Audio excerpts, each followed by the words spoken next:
ఉందా ఆ కులంలో వాళ్ళు కూడా మా కులమే బలహీనమైంది అనుకున్న సందర్భం. అదొక ఏమైపోయిందంటే మాకు అన్ని టాలెంట్లు ఉన్నా ఈ కులమే మాకు కర్మ అయిపోయింది అనే ఆవేదన కూడా వ్యక్తం అవుతూ ఉంటుంది. అంటే నేను వాళ్ళకి ఏమని కాదు నా ఉద్దేశం, బట్ అలా చేస్తే ఒకటండి.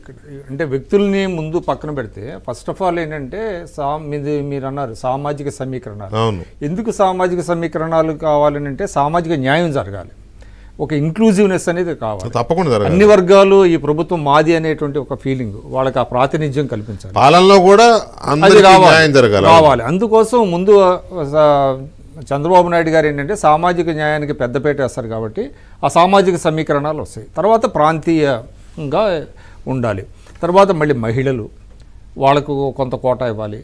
ఇప్పుడు మీరు 2014లో అక్కడ మిస్ అయింది ఏంటంటే మీకు అక్కడ ఎస్టీలకి ఇవ్వాల, అంటే లాస్ట్లో ఇచ్చారు, తర్వాత మైనార్టీలకి ఇవ్వాలి, అది కొంచెం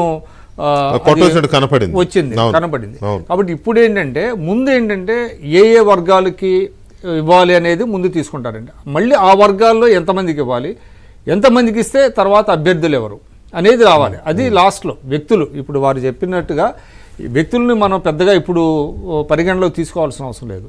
ఇప్పుడు కొంతమంది ఇప్పుడు కేంద్రంలో ఏం చేశారు, ఆర్ఎస్ఎస్ మూలాలు ఉన్న వాళ్ళకే ఎక్కువ ప్రాధాన్యత ఇచ్చారు. ఇప్పుడు మీరు ఇందాక అన్నారు బయటికి వెళ్ళి వచ్చినటువంటి వాళ్ళని పరిగణలో తీసుకుంటారా, మొదటి నుంచి పార్టీలో లాయల్గా ఉన్న వాళ్ళకి తీసుకుంటారా అనేది అక్కడ వస్తుంది. ముందు ఒక 4-5 బీసీలకు ఇవ్వాలి, ఆ బీసీలకు అన్ని ప్రాంతాలు అన్ని జిల్లాలకు ప్రాతినిధ్యం ఇచ్చినప్పుడు ఎవరెవరికి ఇవ్వాలి, అందులో ఎవరు మొదటి నుంచి పార్టీలో ఉన్నారు లాయల్గా ఉన్నారు, అక్కడ వ్యక్తులు వస్తారు.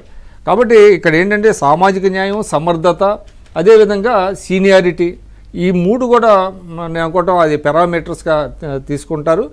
ఖచ్చితంగా ఈసారి ఆయనకి ఆ మంత్రివర్గంలో ఏంటంటే ఇప్పుడు ఆయన ఆలోచనలకు అనుగుణంగా పనిచేసేవాళ్ళు ఉండాలండి.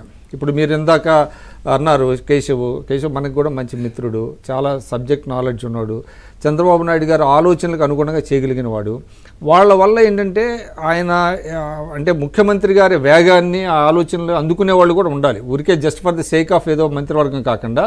ఎందుకంటే ఫలితాలు చాలా క్విక్గా రావాలి, ఇప్పుడు ఫలితాలు రావాలి, టాస్క్ తీసుకుంటే ముగిసేదాకా దాని వెంట రాకూడదు. కాబట్టి ఖచ్చితంగా ఈసారి చంద్రబాబు నాయుడు గారి మంత్రివర్గంలో సామాజిక న్యాయం ఉంటుంది, సామాజిక న్యాయం, సమర్థత, సీనియారిటీకి ఆయన ఇస్తారు, అదేవిధంగా లాయల్టీ కూడా.